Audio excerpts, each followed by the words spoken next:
Daniel, how are you? Yeah, I am good. Excited for the performance in 2 weeks and 2 days.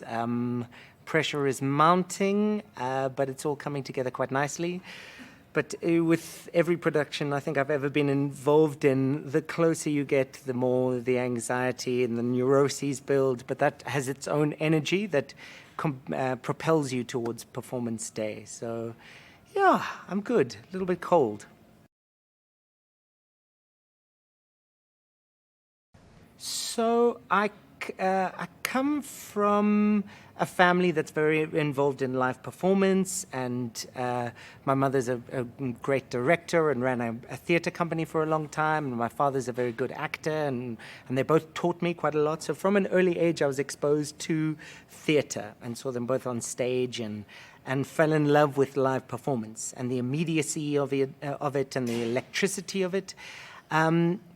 And I think from there started gravitating towards a specific style of performance, which is heightened stylistically, a little bit more interesting and a little bit more abstract or further away from realism. And realism is wonderful, but I suppose it's the kind of evocative or poetry of physicality that's always drawn my attention, and all its permutations, whether it be physical comedy or physical drama or abstract movement, or in this case, circus and choral work. So I gravitated towards that from an early age, from university, and post-university started working in choral and clowning and physical performance. And then from there, got to work with a brilliant director, Sylvain Strike, and worked with my parents a little bit, and really started to find a kind of an interest in a voice that was embedded in style, in this specific kind of style, and then was lucky enough to go to the company Cirque du Soleil and work with them for a while in a couple of shows, and fell in love with circus and circus performance and that kind of heightened clown style. And then came back to South Africa and worked on a couple of masks shows, and worked with Rousseau, the circus wheel that we have in the show, and kept on revisiting circus performance and clowning, and really found it gratifying working in that style. So, and then through kind of normal life stuff, found myself in cinema and making films and writing for television a little bit, but then kept on being drawn back into the immediacy and the excitement of live performance, and how much it galvanizes the performers and brings a kind of immediate energy from them, how much you can get from the audience, how much you can get from mistakes on stage, all of that stuff. I missed while I was doing other stuff, so it feels really, really good and gratifying to be back in that space. So it's a little bit of serendipity how I came in contact with the Cirk. We were back in 2015, I think. We were working on a motion capture studio, an animation studio where we use physical performance as a foundation to animate over. And we were making a movie at that stage, and the movie had very heightened physical performance, and we needed people to fly from the one side of the studio to the other, and our producer, Maurice Kruger, at that stage went, there's a circus that's just down the road, and I hadn't worked with circus for a long time. So we just went around the corner in Woodmead and walked inside and met Michelle and Orlando and Joe, and we kind of developed a relationship. Ironically, as often as with these kinds of things, that specifically didn't work, that project. We were like, it was a bit of a hustle to get that going, and our needs kind of shifted apart, but that relationship kind of stuck, and I really want to play in this realm, because they were very slick and polished and very enthusiastic and excited about the idea of collaboration. So I came in and started training a little bit, and they did some showcases, and I did a kind of wheel clown showcase. And then from there, the conversations about developing new, fresh material, a solid show. And we did the first iteration of Urban Circus. There are a couple of performers that were in that first iteration, which was like 2016, I think, 17. It was a while ago. And that's where the kind of the relationship roots were laid. In that first iteration of the Urban Circus. And we've been talking for a long time with a bunch of other obstacles, changes of venue, COVID, all those things obstacles got thrown up in the way, so we weren't able to do the second iteration of Urban Circus straight away. So it's been percolating and brewing in the back of our minds, and we've been waiting to do this next version.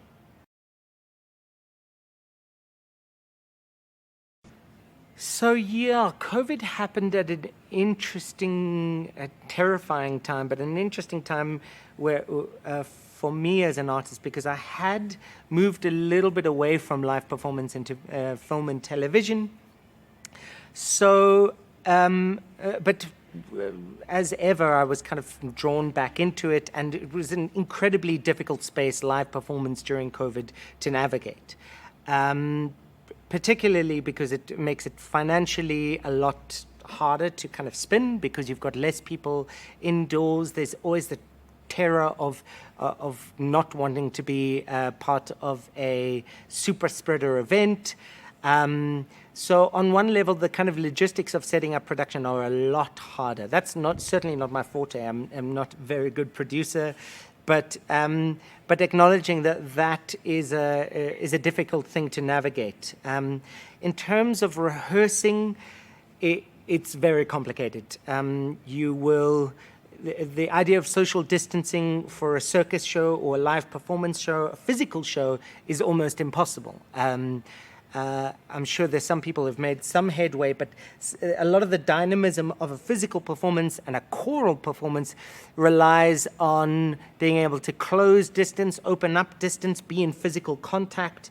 It deals with an idea of physical risk, where people are balancing on each other or lifting each other or throwing each other around. That all requires physical contact. So we've had to kind of space it out and cancel rehearsals if someone has come down with COVID. We've had to delay rehearsals. We've had to kick down the performance dates to a later date. We've had to constantly readjust our expectations and our plans according to what's happening in the wider country. So yeah, it's been mega difficult.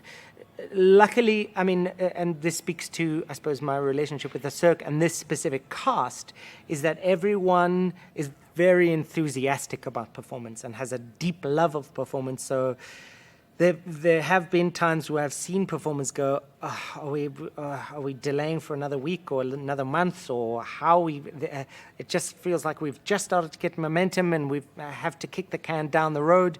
But luckily enough, I think the venue and the company Cirk is adaptable enough, and the performers are keen enough and devoted enough to do that juggling act.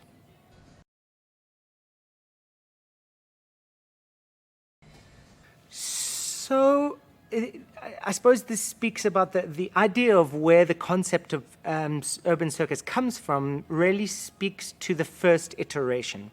And in our conversations with the Cirque and with Orlando and Michelle and Joe, there was a conversation about really reinterrogating the kind of Cirque cabaret model of like act, then move on to another act, and that is time-tested, beautiful, and there are iterations out there that are mind-blowing.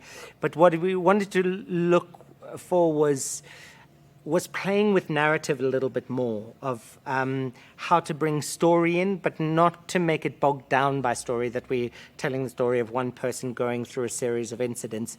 Looking at drawing, I suppose for us what was interesting is a shared experience of living in Joburg. And Joburg itself has always attracted me and confounded me and mystified me and excited me. It's very different within a COVID context, but Joburg has its own distilled energy. So I was very interested to reflect on an urban environment which we all share an experience of, but also make that a universal, so not a specific Joburg, but a generalized Joburg industrial city urban environment. That always felt like an exciting place because there are moments of magic that happen in the city that happen in the middle of like a traffic island on your way to work, or on the business day when you're flooded with papers, or in the middle of a party in downtown Joburg. There are all these moments of heightened poetry that are there if you are willing to see them. And I thought circus and chorus work was a great platform and stylistic brush to paint those moments out. So the idea would be to use chorus work to really establish the energy of the city, of a city, and then use the circus and the circus acts and these incredibly talented and skilled performers to find the moments of magic and poetry within the city, and then return to the kind of humming pedestrian vibe of what Joburg and a generalized city offers.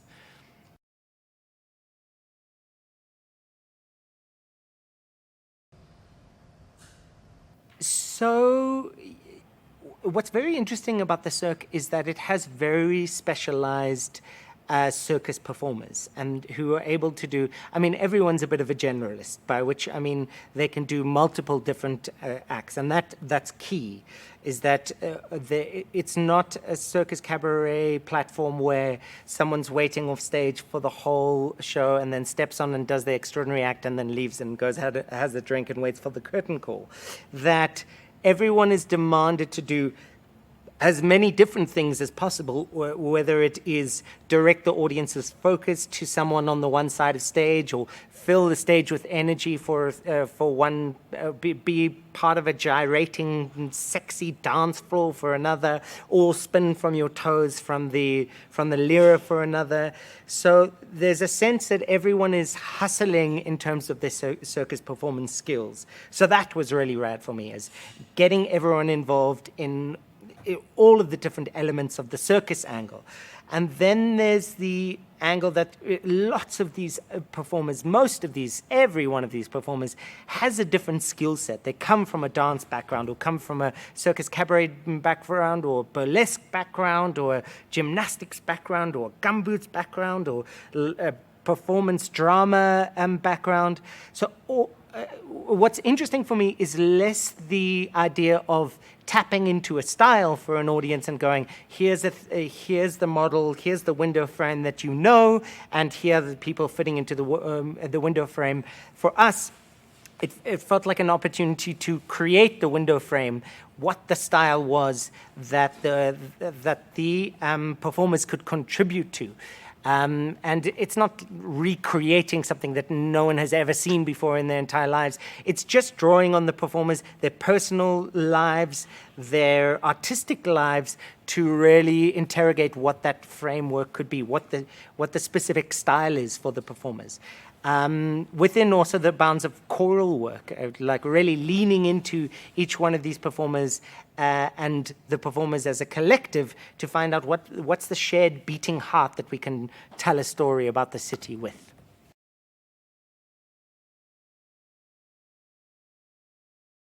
Yes, casting is always a complicated process, and for the first, and I think this speaks to the kind of longevity and the growth of the Cirk.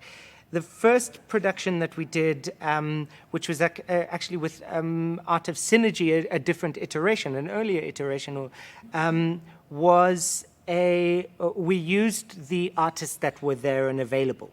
And they were brilliant in their own right, but when we revisited it 5 years later, there are a bunch of artists who are working on a bunch of different shows. So there's a quality that an audition brings, that casting brings, as hard and weird and uncomfortable as it is. It does bring an entry gate, and it does bring, for a performer, there's a sense of I'm entering into a different world. So it offers that function, and for a director and for producers, it's you're able to see a whole bunch of different things that you haven't been able to see, or that a performer has their tips and tricks in their back pockets. So we decided to go with casting, and the choices around casting very complicated. You're looking for group dynamics, so people who are able to work within each other. We're looking for as much diversity as possible. We're looking for different skill sets. We're looking for, quite importantly, people who are able to do the specific big acts. Do we have a trap artist? Do we have someone on the Roussier? Do we have someone who can do tumbling? Do we have enough generalists? So all those very specific skills. So I also take a lot of guidance from the producers and the heads of Cirk, who are able to go, oh wait, we need this skill set over here. So I would take their advice with regards to that. My part was specifically like you're yearning to say something as a performer, or you're yearning to risk on stage as a performer. How much are you going to bring and let it all hang out and allow me to work with that, or allow yourself to work with that? That's what I'm really interested in.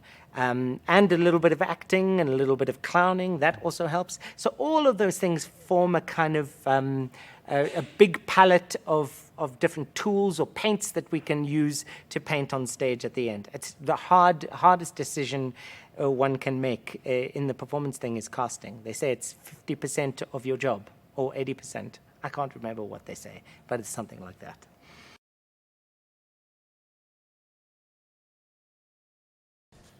Yes, so having worked with this cast for, how long have we worked? Off and on for like 3 months. It's been a while. I think all of us from production and myself as a director feel quite vindicated about our choices. Everyone is willing to, people are also radically outside of their comfort zones. Some people, everyone I think is a little bit out of their comfort zones, which is exactly, as a director, what I want. It makes me feel like I'm pushing in the right direction. If there's a sense of, wait, wow, what are we doing here? If everyone is comfortable with what they're doing, I'm like, okay, cool, then we're not pushing hard enough in the right direction. We're not discovering new stuff.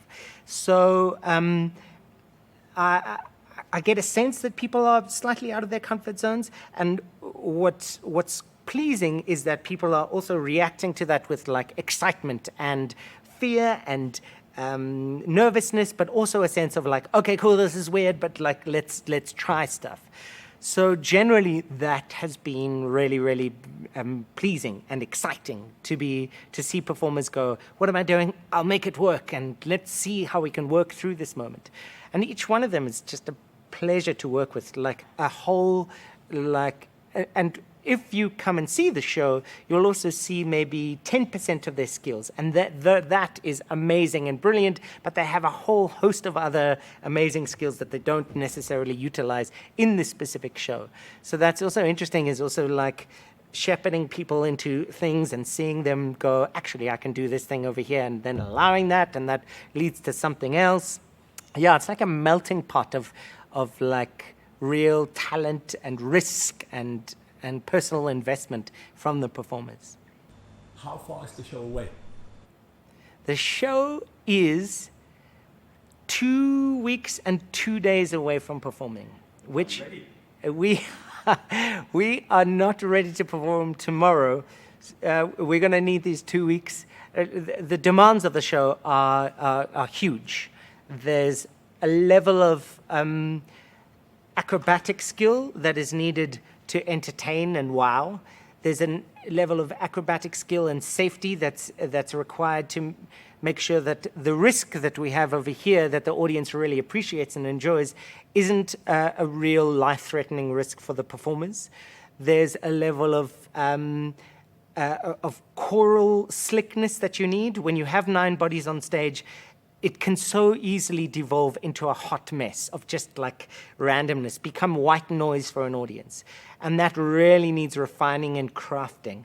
There's a level of a performative risk on an individual basis to make performers feel secure in themselves and what they're doing, so they feel they can play a character, or even better, be themselves in the space. So all of those things are coming together in like in a frenzy in these last 2 weeks and 2 days, getting ready for the performance. So it's going to be a race to the finish line, but in my experience, it always is. And that's, you kind of find that last injection of real energy and urgency and joy in those last 2 weeks. So that's where we're in at the moment, and that's great for me. Thank you very much. It's going to be a joy. As I say, it is the most fun I've had in a long, long time, and I can't wait to see the show.